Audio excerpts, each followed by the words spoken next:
Meus queridos, ok?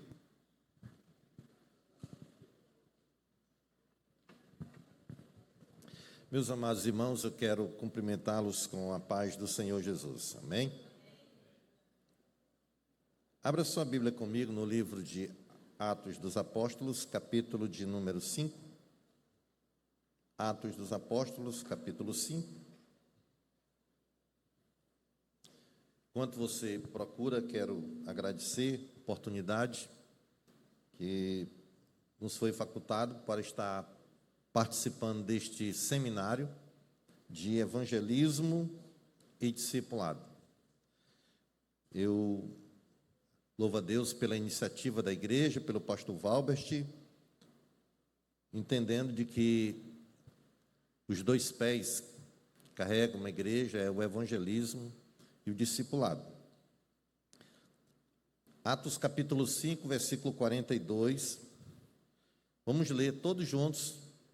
Você que está aí também pela internet, participando também desta programação, não pôde estar aqui presente, mas eu gostaria que vocês lessem comigo repetidamente aqui o versículo 42. 1, 2, 3 e todos os dias no templo e nas casas não cessavam de ensinar e de anunciar a Jesus Cristo. Repetindo para você apenas aqui. E todos os dias no templo e nas casas não cessavam de ensinar e de anunciar a Jesus. O irmão que está controlando lá, você passa só quando eu pedir, tá ok? Precisa ter pressa não. São poucos os slides, talvez não dê o tempo suficiente, mas vamos terminar dentro da previsão do tempo, entendendo que vai ser uma palavra direcionada. Conversando com o pastor Valbert sobre o assunto, quando a gente fala de discipulado, é um leque muito grande falar do discipulado, porque falar do discipulado é falar de acolhimento, falar de discipulado é falar de integração, falar de discipulado, fala do discipulado em si e fala também de consolidação. São 4 etapas do discipulado. E existe uma outra última etapa que nós chamamos, que essa é a multiplicação, quando o discípulo se torna também um discipulador. Porém, nós vamos fechar aqui, talvez assim, tentar delinear assim a palavra discipulado, voltado para a nossa prática do grupo familiar. Passa bem a segunda. Nós temos aí, colocando aqui, como grupo familiar, e você vai para a terceira aí. Terceiro slide, fala os benefícios do discipulado em casa. Nós estamos trabalhando esses dias sobre a questão do discipulado, e eu vou falar um pouco sobre os benefícios do discipulado em casa. Eu queria que você olhasse novamente o texto que eu li, Atos capítulo 5, versículo de número 42. Nesse texto nós vemos 7 características do discipulado. Tudo nesse versículo aí, do versículo de número 42. Antes de nós podermos avançar, eu gostaria de fazer uma reflexão com você, baseado no que está escrito nesse texto que você abriu, Atos 5, 42, e dizia: todos os dias no templo e nas casas não cessavam de ensinar e de anunciar a Jesus Cristo. Primeira coisa que nós podemos aí, usando esse texto, nós pegamos a primeira palavra. Qual é a primeira palavra que tem aí, antes da vírgula, qual é? E todos os, diga comigo, todos os dias. Diga para o seu irmão, o discipulado deve ser contínuo. O texto que está dizendo aqui, todos os dias, o discipulado, ele deve ser contínuo. Em outras palavras, ele deve ser perseverante. Ele não deve se restringir a apenas um momento ou um dia da semana que alguém tira para fazer um discipulado em classe. O professor do discipulado se prepara, estuda para o final de semana na escola dominical, dar aula para seus alunos. Na verdade, essa é uma atividade do professor. O bom discipulador, ele não fica somente restrito à sua classe de sala de aula, mas ele é aquele que vai em busca daquele que está sendo discipulado, visitando na sua casa, fazendo acompanhamento e integrando esse novo convertido. É por isso que a igreja primitiva crescia, porque o discipulado para eles não estava restrito a só um dia na semana. Normalmente nós, e algumas nossas denominações, nossa igreja, nossa denominação, faz discipulado praticamente uma vez na semana. Quando muitos fazem 2 vezes, quando se aplica a um grupo familiar. Mas eu quero continuar o texto, porque para a gente passar, só foi para reflexão. Primeira parte da vírgula disse todos os dias. Agora a segunda parte diz o quê? Vamos lá, diga comigo, no templo. Então diga comigo assim, ó, discipulado pode ser feito na igreja. Na igreja que eu falo é no templo. Porque fazemos discipulado nos templos. O que nós estamos fazendo aqui é um discipulado. Aula de discipulado, vocês estão sendo discipulados. Porque discipular é ensinar. A sala de aula é um ambiente familiar, é um local onde você também discipula. A escola bíblica dominical é um verdadeiro discipulado contínuo. Quantos anos a Assembleia de Deus já não existe? Quem sabe me dizer exatamente? Quantos anos a Assembleia de Deus? Já passou de 103, 104 anos, né? 104 anos nós, nesta prática do ensino, sendo discipulados. Esses cursos que nós vemos, qualquer outro curso aí, tem sua data de início e data de fim. Agora, esse discipulado, ele é contínuo. Eu, desde quando me entendi, ainda que nesta congregação, na década de 78, 79, nessa igreja aqui, eu era discipulado no departamento infantil. Fui crescendo, fui para o departamento de jovens, participei dos adultos, fui embora e retornei. E continuei, por onde passei, ainda estudando na escola bíblica dominical. Então, por isso que o discipulado, ele deve ser contínuo e ele pode ser também dentro da igreja. Acontece. Terceira característica do discipulado está depois. Ele diz assim, no templo e também vamos lá, diga aí, estava no templo e nas casas. Então, o discipulado também pode ser feito nos lares. A nossa ênfase hoje vai ser exatamente focar o discipulado nos lares, a importância do discipulado nos lares. Os lares é um ambiente favorável para fazer o discipulado, porque ali não existe intervenções externas. Não existe multidão de pessoas, ali é um grupo de pessoas seletas. Nós aprendemos desde o início que o evangelismo ele tem que ser, ou ele é pessoal, ou ele é o quê, hein? Massa, não é isso? Eu acrescento nessa forma da evangelização a terceira forma. Ele não é nem pessoal e nem é em massa, ele é em grupo. Porque existe o discipulado pessoal, onde você fala pessoalmente com a pessoa. O evangelismo ele é em massa quando se trata de uma cruzada, que você tem um grande número de pessoas, mas o evangelismo ele pode ser em grupo, onde você tem um alcance de poucas pessoas, e ali você não está evangelizando uma só, e não está também evangelizando uma multidão de 100 ou 200, 300 pessoas. Então ele pode ser individual, ele pode ser em massa, e ele pode ser em grupo. A terceira característica do discipulado, baseado no versículo 42, disse todos os dias, fala exatamente da continuidade no templo, que ele pode ser feito no templo, pode ser feito nos lares. Aí o versículo diz assim, e todos os dias no templo e nas casas, o que é que eles faziam? Não cessavam, eles não cessavam de quê? De ensinar. Então vamos ficar com a palavra não cessavam, mostrando para você que o discipulado ele é perseverante. Eles insistiam. Como é importante, e como é importante na vida de quem é discipulado, ter a perseverança do discipulador, insistindo com o aluno. Eu me lembro que eu ainda morava na terceira cidade que eu trabalhei, e eu tinha um casal de missionários, 2 mulheres, trabalhavam numa região lá, muito difícil, e a irmã me convidou para assistir um culto na casa de uma das irmãs daquela comunidade que havia aceitado Jesus. E quando eu cheguei lá, eu encontrei a irmã lá, essa dita irmã ainda fumando ainda. Um cachimbão lá. E aí disse, eu te apresentar aqui a irmã aqui, fulano de tal. A irmã, acho que ela pagou o cachimbo, botou para ali para o lado, passei, ô pastor e tal. Depois eu chamei a irmã e disse, ela é crente. Esse pastor, ela nunca negou. Nunca negou a fé. E essa irmã, ela era muito perseverante.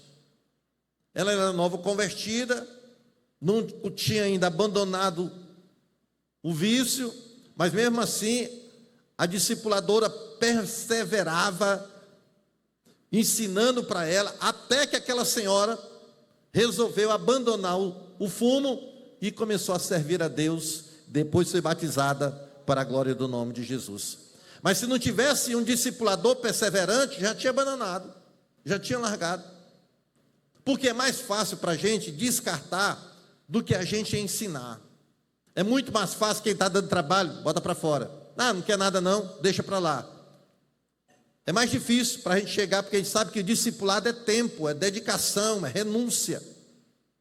E a igreja primitiva crescia porque ela tinha um discipulado tanto contínuo, como também ele era perseverante. E ele completa dizendo, e eles perseveravam, na parte de quê? A parte do versículo 42, não cessavam de quê? De ensinar. Diga comigo, discipulado através do ensino. Era através do ensino que havia o discipulado. Discipulado é transferência de ensino. Paulo disse que eu recebi do Senhor, também vos ensinei. A fidelidade de Paulo, daquilo que havia recebido, ele estava transmitindo. Então, nesse capítulo aqui, nesse versículo, especificamente, nós vemos aqui algumas características que eu acabei de citar, que o discipulado, ele era contínuo, que o discipulado era feito no templo, era feito nos lares, ele era perseverante, através do ensino. Outra coisa que nós aprendemos aqui, aí o versículo, depois da vírgula, diz assim, e não cessava de ensinar e de que mais em alguma versão diz anunciar, outras dizem o quê? Proclamar? Outra diz proclamar, não é isso? Mas nessa versão aqui diz, eles não cessavam de anunciar. Diga comigo, discipulado através da pregação. É através da pregação da palavra. Dos cultos de terça-feira, é ensino. Pregação da palavra é ensino. Porque você está transferindo ensinamento, conhecimento, educando, exortando. É assim que a igreja vai marchando. E a última parte do texto que ele vai dizer assim, ó, e ele disse, anunciar quem? Anunciar quem? Jesus Cristo, diga bem forte, Jesus Cristo. Diga assim, o discipulado deve ser cristocêntrico. Então nós vemos aqui 7 características do discipulado. Ele tem que ser contínuo, ele era feito no templo, ele era feito nos lares, ele era feito de forma perseverante, era feito através do ensino bíblico, era feito através da pregação, e o ensinamento ele era cristocêntrico, ou teocêntrico. Era centralizado em Cristo, a mensagem. Não era mensagem de autoajuda, não, era mensagem de Cristo, falava da ressurreição, das suas obras, dos seus feitos. E a Bíblia diz que a igreja do Senhor crescia e caía na graça do povo. Por quê? Porque aquela igreja, ela não fazia, o discipulado era uma prática diária, o viver diário. Aquilo fazia parte deles. Não era uma coisa que eles faziam final de semana, esporadicamente, era diariamente, todos os dias. É por isso que havia um crescimento. Agora vamos aí trazer a parte que diz aí os benefícios do discipulado em casa. Tem uma frase final aí do slide que diz que priorizando o discipulado para o crescimento da igreja. Veja aí, esse outro slide, qual é a prioridade da nossa igreja? Qual é a prioridade da nossa igreja? Prioridade é a condição de algo que necessita ocorrer de maneira imediata, preferencial ou emergencial. Eu coloquei aí, enumerei 4 coisas, considerando que são existentes as nossas prioridades em algumas igrejas, congregações. Qual é a prioridade da nossa igreja? Vocal? Coreografia? Será que se esse trabalho aqui fosse um encontro de vocais, não estava cheio? Estava. Se fosse um encontro de vocal, estava cheio. Quando nós fazemos nossas programações hoje, de trabalho de evangelismo, discipulado, a primeira coisa que a gente procura é dizer, vamos convocar o vocal. Porque se não convocar o vocal, o povo não vem. Para você ver aonde é que estão nossas prioridades. Onde é que tem mais gente, às vezes, no trabalho, é lá no vocal, do que nos nossos cultos de ensino. É a questão da prioridade. Qual é a prioridade? É o vocal? São as coreografias? Qual é a prioridade do nosso trabalho? São os cultos. Terceiro eu coloquei, são os retiros, é lazer. Qual é a prioridade para a nossa vida? Tem gente que dá prioridade para isso. Não, primeiro vou para o lazer, vou curtir e tal. Aí tiver um tempinho, passo lá na igreja, ouço a palavra. Se eu não for para lá, eu assisto pela internet, já é transmitido. Aí você se acomoda. Mas existe uma 4ª opção que eu coloquei aí. Qual é a prioridade da igreja? Se é o evangelismo e discipulado. Existe um livro, eu não trouxe ele aqui, mas eu queria ter eu não me lembrei na hora que estava fazendo a citação. Um livro chamado Multiplicação, que é de Tommy Barnett. Mas outro livro, além desse mesmo autor, chamado Há um Milagre em Sua Casa. Alguém já leu esse livro? Alguém já leu esse livro? Há um Milagre em Sua Casa? Vocês estão ruins de leitura. Era da CPAD, isso é antigo, no tempo que eu vendia Bíblia e livro ainda aqui, né? E esse livro, Há um Milagre em Sua Casa, há uma revolução de um trabalho de familiar. Começou o pastor Valbos, de um pastor americano. O pai dele era presidente de uma convenção de várias igrejas e mandou ele para um lugar bem difícil. E lá ele deu um sermão bem difícil mesmo, bem duro, para que os irmãos não quisessem ele. Mas quando terminou, os irmãos disseram assim, nós vamos reunir, decidir se a gente quer o Senhor ou não. Aí mexeu com o orgulho dele, que ele achava que ele dava certo em qualquer lugar. Ele disse não, aqui. Aí o pai dele, quando ele soube, a igreja fez uma reunião, disse, nós vamos decidir ficar com esse menino. Mas ele não queria ficar.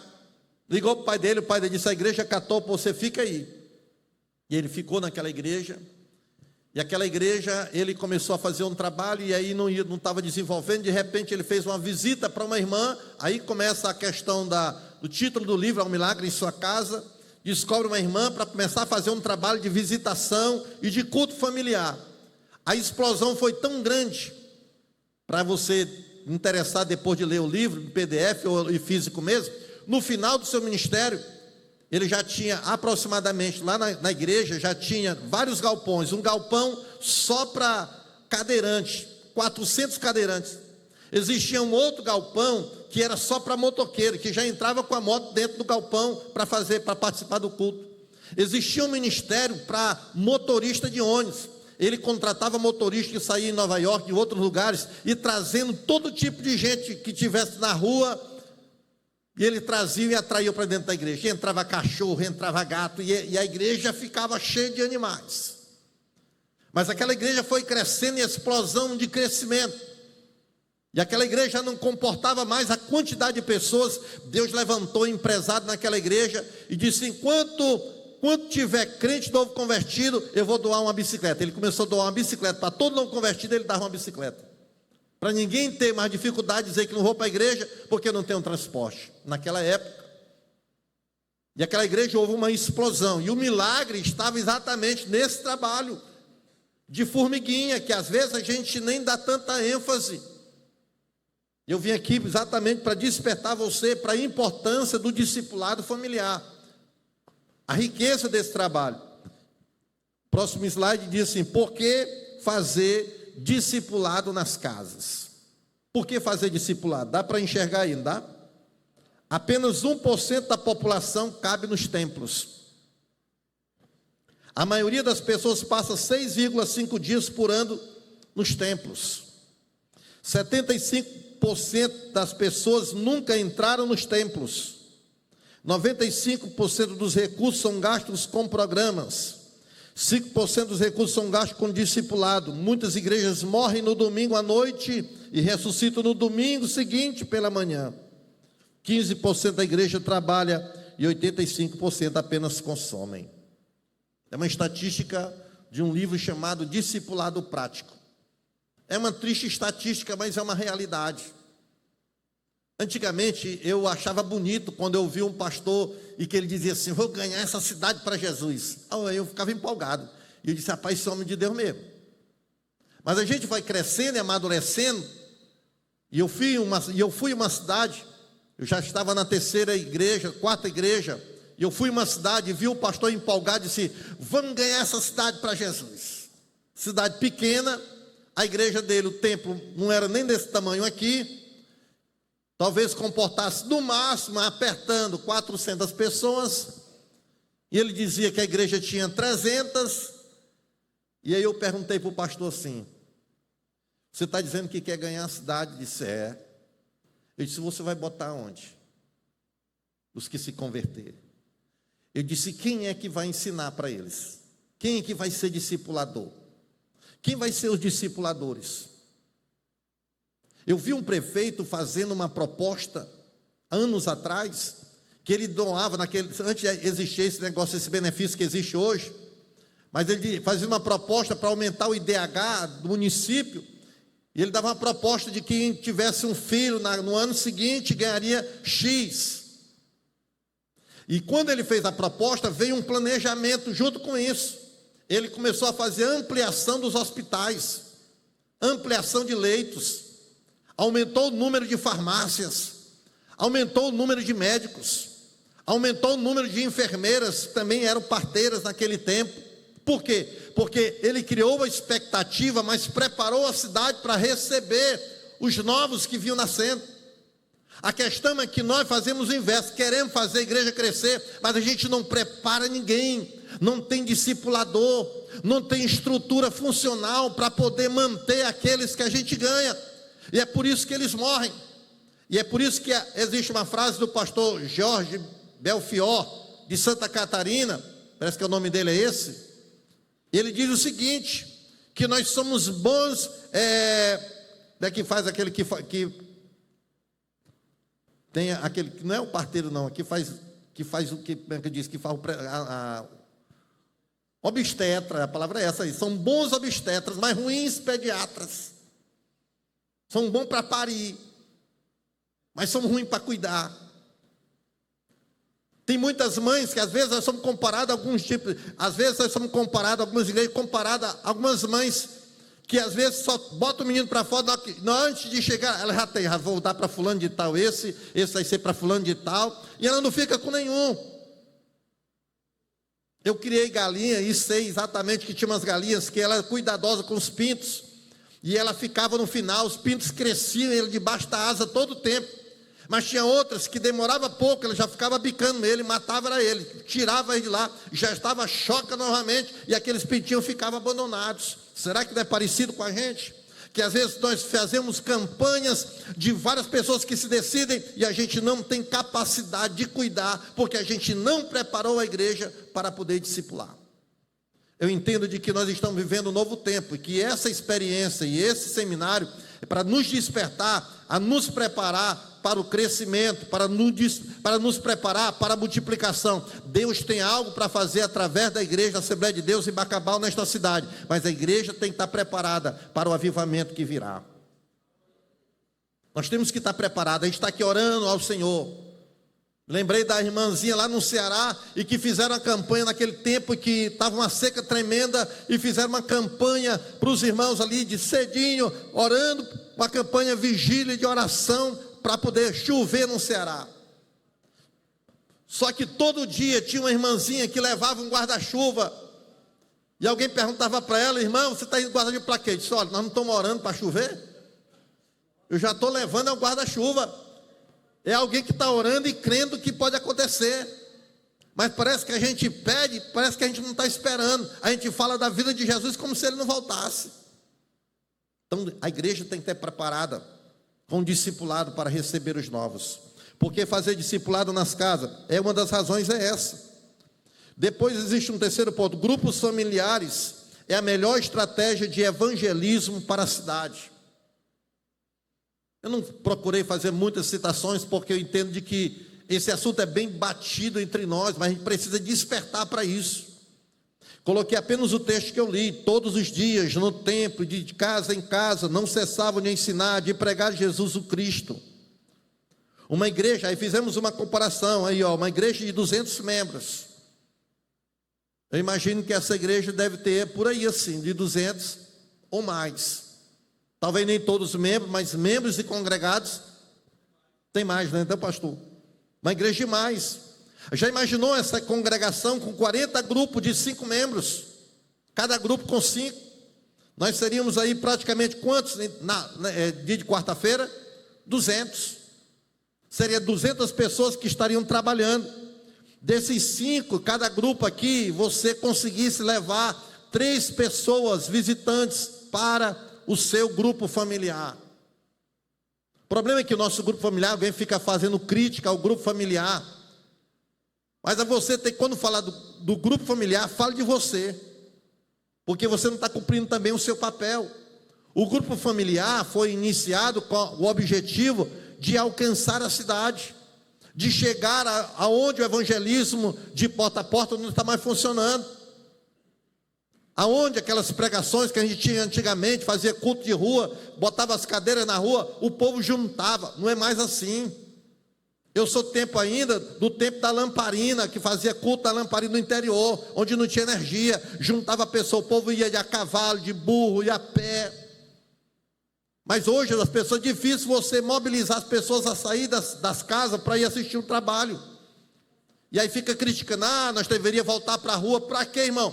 O povo levantou muros e barreiras, fizeram condomínios, ainda proíbe, aqui não pode fazer igreja. Mas existe uma porta aberta ainda que você e nós podemos entrar. E através de quê? Do grupo familiar. Porque lá tem um crente, lá tem um salvo em Cristo. E essa pessoa tem amigos, tem irmãos, onde você pode chamar, convidar estas pessoas para participar do seu grupo familiar.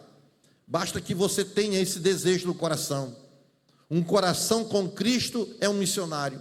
Um coração sem Cristo é um campo missionário. Então nós precisamos entender da importância que o grupo familiar é a melhor estratégia de evangelismo para a cidade. Já foi o tempo em que o Plano Salvador tinha um alcance maior. Quando começou em 95, 96, multidão de pessoas. Conseguimos reunir toda a igreja em um só lugar. Hoje não tem espaço para a gente reunir todo o povo. A outra coisa, saturamos o trabalho do ar livre. Mas eu pergunto, nesse momento, onde é que está a maioria das pessoas? Estão nas igrejas? Hoje? Não. Será que a maioria das pessoas estão nos shoppings? Também não. Estão lá no supermercado? Também não. A maioria das pessoas agora estão aonde? Em casa. No meu livro que eu lancei sobre pescadores, sobre chamado para pescar, eu disse: pesque é onde o peixe está. O problema é que a gente quer pescar onde ele não está. Eu sempre faço a ilustração do bêbado que procurava uma chave debaixo de um poste. E alguém perguntou para ele: você está procurando o quê? Ele disse: procurando a chave lá de casa. E ele disse: ela está aí a chave. Eu disse: está não. E disse: por que você procura? Eu disse: porque aqui está claro. E tem hora que a gente está fazendo desse jeito. A gente prega ali porque não, é porque aqui é melhor, aqui o espaço é melhor, aqui a visibilidade é maior. Mas ele sabe que o local adequado está lá na periferia, está numa casa, está num hospital. Existe um local propício para se receber o Evangelho. E se existe um local propício para o Evangelho, se chama hoje casa. É um ambiente familiar. E você precisa utilizar dessas ferramentas. Passe o slide aí. Tem esse slide aí? Está escrito discipular.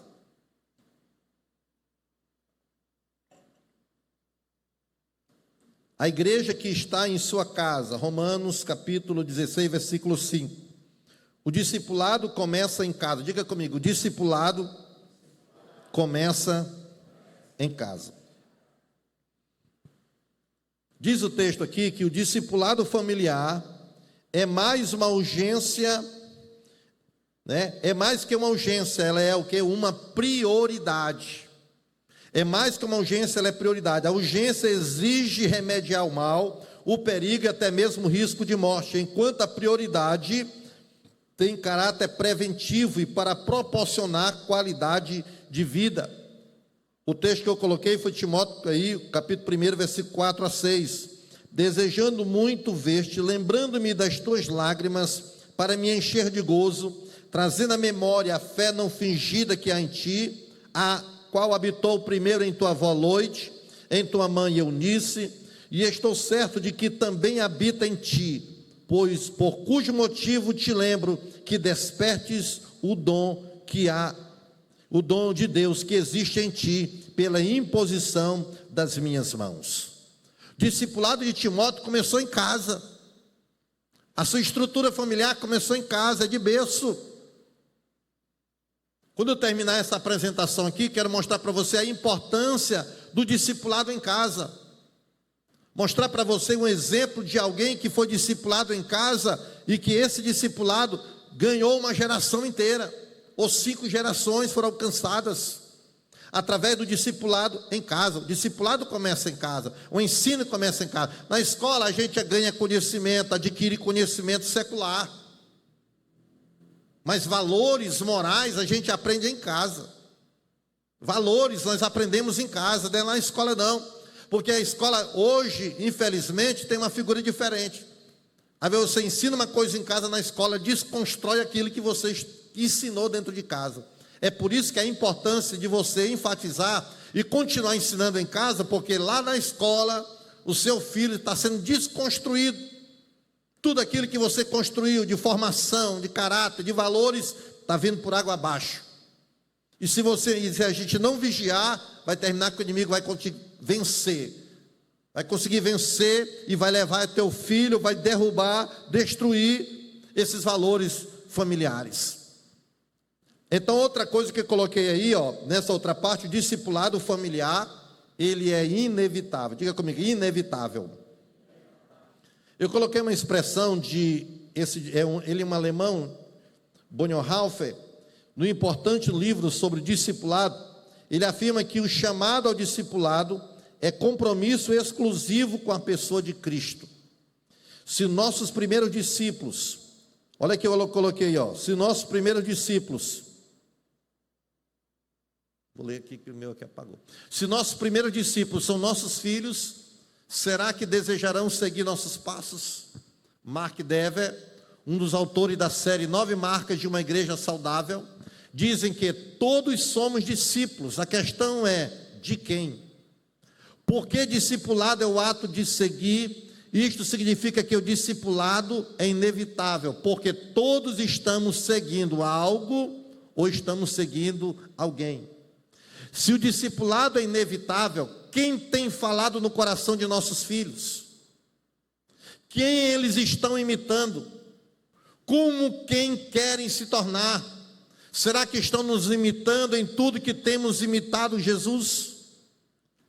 Há décadas atrás, a maioria de nossos filhos, ou os filhos, diziam aos pais: pai, quando eu crescer, eu quero ser igual ao Senhor. Os filhos queriam imitar a fé dos pais. O filho queria imitar as profissões. Mas na geração que estamos vendo agora, os filhos não querem mais imitar os pais. Não querem mais ser iguais. Isso eu estou generalizando. Pode ser que exista os casos de exceção. Mas eu posso estar falando para alguém aqui que está vivenciando dentro de casa isso aqui. Por quê? Porque nós estamos negligenciando esse discipulado e às vezes abrindo mão. Lá na área onde eu trabalhei, 2 áreas que eu trabalhei, e um dos trabalhos que eu fiz quando eu estava na área 10, sobre a questão do grupo familiar, é que eu abri, de 2 em 2 meses eu fazia, em vez de um grupo familiar, nós criamos o grupo com a família, o grupo da família. Naquele dia, o irmão que sai da sua casa e vai realizar um grupo familiar, lá na casa do pastor Wendel, lá na casa, vou chamar o Wendel aqui. Uma pessoa disse, vai todo aqui, o pastor Wendel sai da sua casa e ele vai realizar um GF lá na casa da irmã Maria.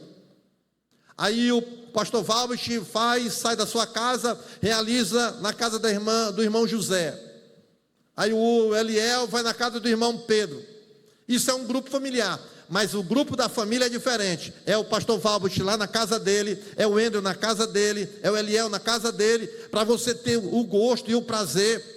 Nós fizemos isso porque às vezes a gente estava saindo de casa para outra e a nossa casa estava desguarnecida. Nós estávamos deixando de realizar o grupo, o culto familiar.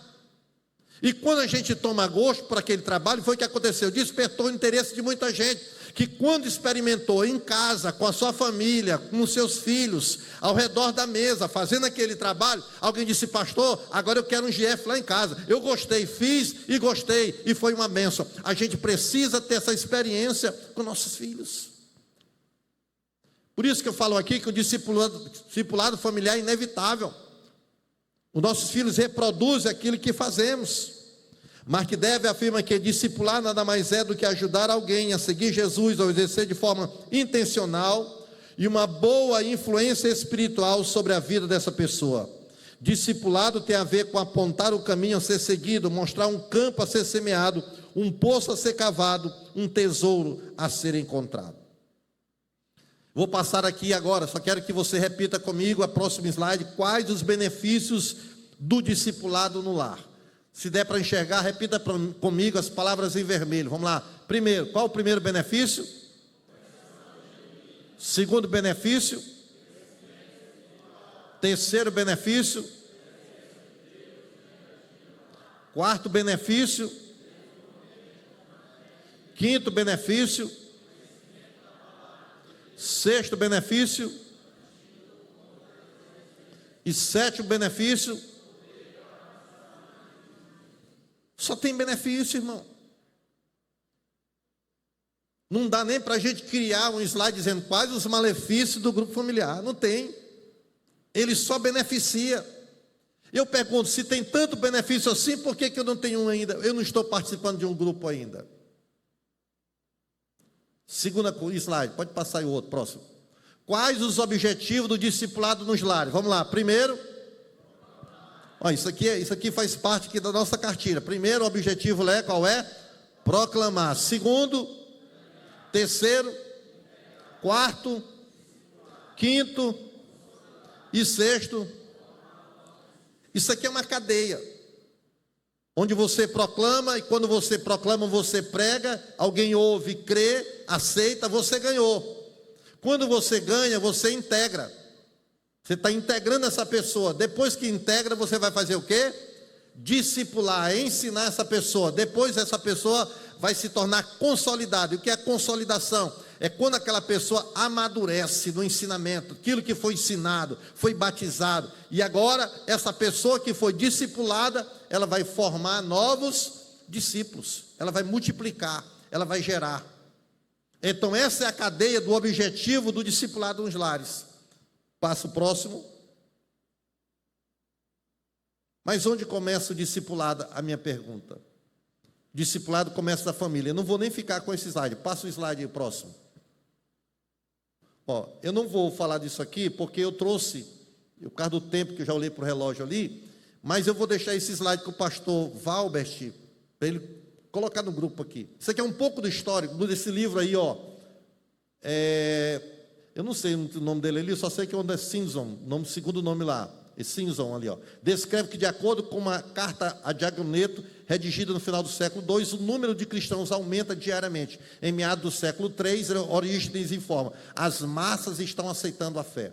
De acordo com o mais importante historiador da igreja cristã, depois de Lucas, Eusébio de Cesareia, ao sintetizar os primeiros 3 séculos da igreja, após a era apostólica, escreve: a doutrina do Senhor irradiou-se rapidamente pelo mundo inteiro, como os raios do sol. Bem cedo, de acordo com a profecia divina, o som dos seus evangelistas e apóstolos inspirados tinha alcançado toda a terra e suas palavras, os confins do mundo. Em todas as cidades e vilas, como um chão, um celeiro abastecido, rapidamente abundaram igrejas repletas de membros de todos os povos.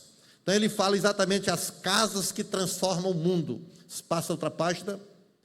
Aí eu falo aqui do século I, 2 fases em que era permitida a liberdade de culto e depois foi cerceada essa liberdade. Igrejas lares, elas são proibidas já no tempo de Teodósio, passa para frente.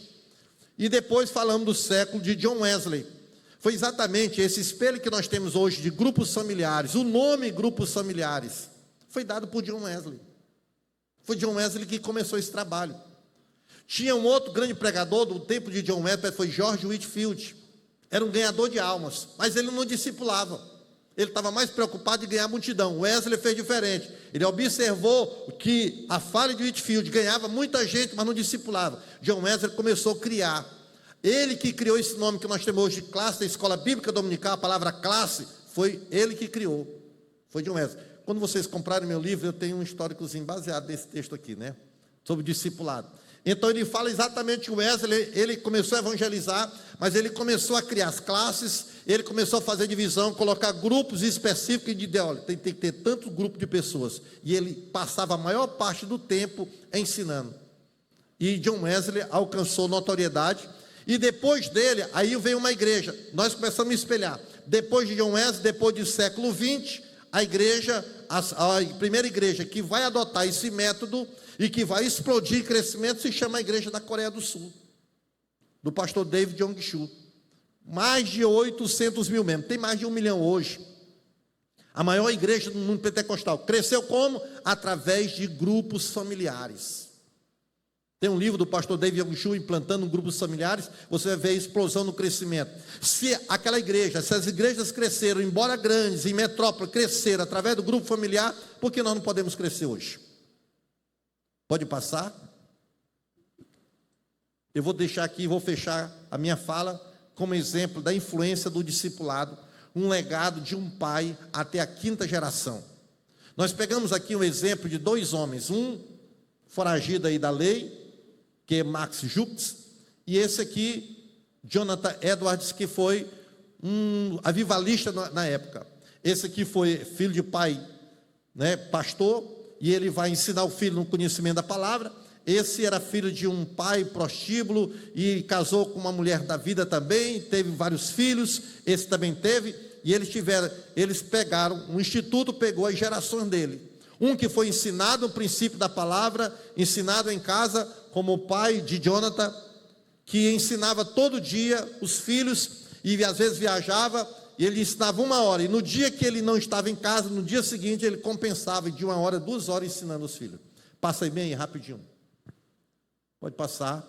Eu coloquei aqui, ó, Max Jukes, seus 540 descendentes. Pegaram a família de Jukes, que nasceu no estado de Nova York, em 1720, viveu uma vida sem Deus, na prática vivia como se Deus não existisse, mesmo que se fosse perguntado por ele dizer que se achava, viveu embrenhado, quer dizer, nas florestas, viveu da caça, da pesca, do extrativismo, avesso ao trabalho, continuando trabalhando duro somente por curtos surtos, e depois preguiçando e farreando até o dinheiro acabar.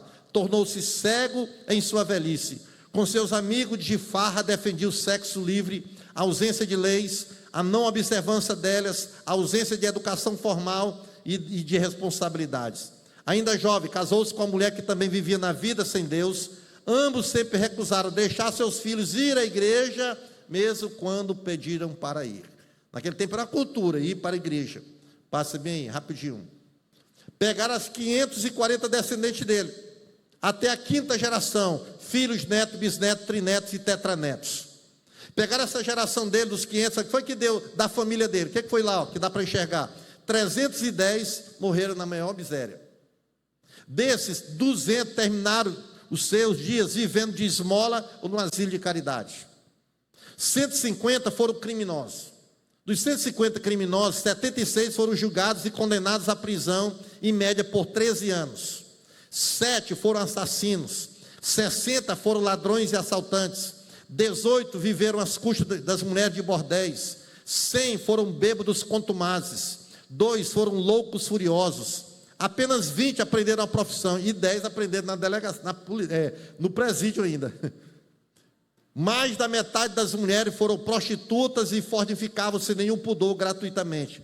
67 viveram e morreram infectadas com sífilis e outras doenças venéreas e infectaram dezenas de milhares de homens. Nessas 5 primeiras gerações, os 540 descendentes de Marx custaram ao Estado $1.308.000 naquela época, em prisões, asilo de caridade e principalmente em tratamento médico dos homens infectados com sífilis, de um homem sem Deus, que não queria deixar os filhos ir à igreja nem aprender. Mas vamos ver outra geração, para a gente fechar? Passa aí. Jonathan Edwards, descendência até a 5ª geração. Aquele outro foram 540, esse aqui teve mais. Vamos ver, já ver a quantidade. Jonathan nasceu em 1703, estado vizinho de Nova York, filho de um casamento dedicado a um pastor congregacional. Ele diz que, tendo pai e mãe alimentando seus filhos com o evangelho desde a tenra idade, desde novo, Eduardo sempre demonstrou grande fervor espiritual, objetivou servir a Deus e ser usado na salvação de almas. Começou a estudar aos 6 anos de idade, aos 13 anos era fluente na língua do grego e do hebraico. Aos 10 anos escreveu um ensaio, um longo artigo sobre a imortalidade da alma, um tema difícil, uma pessoa com 10 anos escrevendo, né, pastor Val? Aqui, ó, entrou na universidade com 13 anos, graduou-se com 17, foi pastor congregacional, professor de teologia em algumas universidades cristãs, foi um dos mais profundos e dedicados pregadores dos Estados Unidos, papel fundamental do primeiro grande despertar, o maior revivamento dos Estados Unidos. Passa aí. Continua um pouquinho da história, vamos lá. Passou? Apesar de fazer extensas viagens, apesar de infinitas reuniões administrativas, Edwards sempre tinha tempo para seus filhos, seus 11 filhos. Na verdade, ele se comprometeu a passar pelo menos 1 hora com eles, a cada dia. Não diz o texto lá? Afora o domingo, todo dedicado à igreja e à família. E se ele perdia um dia porque estava viajando, quando ele voltava, diligentemente pagava aos filhos as horas que ele estava devendo. Inúmeros livros foram escritos sobre a vida de Edward, a sua obra e influência na história americana, seu poder legado profissional, mas o legado que Edward teria provavelmente mais orgulho é seu legado como um pai. Veja, o erudito presbiteriano Benjamin Whitefield Princeton, em cerca de 1910, rastreou 1.394 descendentes da vida de Jonathan. Passa aí para finalizar. Olha o que foi que aconteceu. Daquele lado não prestou nenhum, não é? Olha com a família dele aqui, ó. Olha que alguém diferente. Praticamente nenhum infrator de leis. Mais de 100 advogados. 30 juízes. 13 reitores de universidades. Centenas de professores, destes sendo 65 professores universitários. 62 médicos. 75 oficiais do Exército e da Marinha. 100 pastores, missionários e professores de teologia em seminários. 80 homens eleitos para cargos públicos, incluindo 3 prefeitos, 3 governadores, vários membros do Congresso, 3 senadores, ministro para país, 1 controlador do Tesouro dos Estados Unidos, 1 vice-presidente de Thomas Jefferson, o 3º presidente dos Estados Unidos, 60 escritores de destaque com 135 livros de mérito. A minha pergunta é: vale a pena ou não vale ensinar os filhos dentro de casa? Mostrando para você da importância do discipulado que começa em casa. E às vezes nós negligenciamos essa importância do discipulado, abrimos mão, não fazemos caso. Irmãos, independentemente da idade que a criança tenha, se é que você diz, não tem capacidade de ouvir, de entender, mas a criança entende, se ela entende a linguagem até dentro da barriga. Se a mãe que canta uma canção durante o tempo que ela está em estado gestacional, quando ela cresce, ela nasce, ela entende, ela sabe quem falava com ela comunica. Então a importância disso, e a gente abre mão. Observe que a Arca da Aliança passou 20 anos na casa de quem mandou? Abinadab, não foi isso? Não aconteceu nada. Mas passou só 3 meses, só precisou de 3 meses na casa de Obed-Edom, a casa dele mudou. Por quê? Porque ele soube dar importância à palavra dentro a arca, a presença de Deus na sua casa. Talvez o GF da sua casa não tenha dado ou prosperado como você gostaria, mas quando você aprender a dar importância à presença de Deus na sua casa, no seu lar, a sua vida vai prosperar, os seus negócios vão prosperar, os seus filhos vão prosperar. Isso aqui é um investimento, é uma semeadura. Se você está fazendo na sua casa, irmão, não abra mão, não para nada, continue fazendo, porque Deus fará uma grande obra. Pode não ser nessa geração, mas pode fazer nas gerações posteriores. Você vai semear nos filhos, nos netos, bisnetos, tetranetos e o que vier pela frente. Então eu fecho aqui as minhas palavras agradecendo a você que veio para este encontro, falando para você dessa importância do discipulado na casa, a importância do discipulado familiar. Quem entendeu essa mensagem, diga glória a Deus. Bem, não dá para a gente ir mais além, exatamente por causa do tempo, e também estava previsto somente para esses slides aqui, mas quero agradecer a você por esta oportunidade, parabenizando a congregação e também você que veio para esse encontro, para esse trabalho, que será um aprendizado para vocês. Eu queria deixar aqui, fechando as minhas palavras, eu gosto muito desse assunto. Eu tenho, na minha biblioteca, eu tenho alguns livros, e a metade deles, os 400 livros que eu tenho, a metade deles só é do mesmo assunto. É sobre discipulado, sobre evangelismo, e eu acho que todas as pessoas que trabalham na escola dominical, discipulado, ou que amam o trabalho, tem que ter esse manual de integração do novo convertido. Tem que ter esse material. Esse manual de integração do novo convertido, que é do irmão lá da congregação, e eu pedi para ele, porque eu achei importante e ia falar sobre o assunto. Esse manual de integração do novo convertido. Como integrar o novo convertido? O problema é que às vezes a gente às vezes recebe bem, mas não sabe integrá-lo, essa pessoa bem. Um outro livro que eu achei também é esse manual do discipulador cristão. Quem é discipulador precisa ter esse livro aqui. Tudo da CPAD. Um outro livro, que eu só tenho um aqui, é esse manual de evangelismo. Foi o primeiro livro que eu adquiri, de Valdir Bíssico. Esse livro aqui é aquele que pegaram esse livro e fizeram a década da colheita até o ano 2000. Esse material foi Valdir Bíssico que escreveu. E ele está reproduzido em várias edições, está aqui. É um livro que é best-seller na CPAD. E aí eu tenho 2 livretos aqui, Manual do Visitador Cristão, que tem aqui, acho que é só esses dois, esse material aqui, só isso aqui, sobre a integração, sobre o discipulador cristão, Manual do Evangelismo e Manual do Visitador. Quem quer dedicar nessa prática, nesse trabalho, crescer e amadurecer nisso, procure adquirir conhecimento. Que Deus em Cristo os abençoe. Muito obrigado. Amém.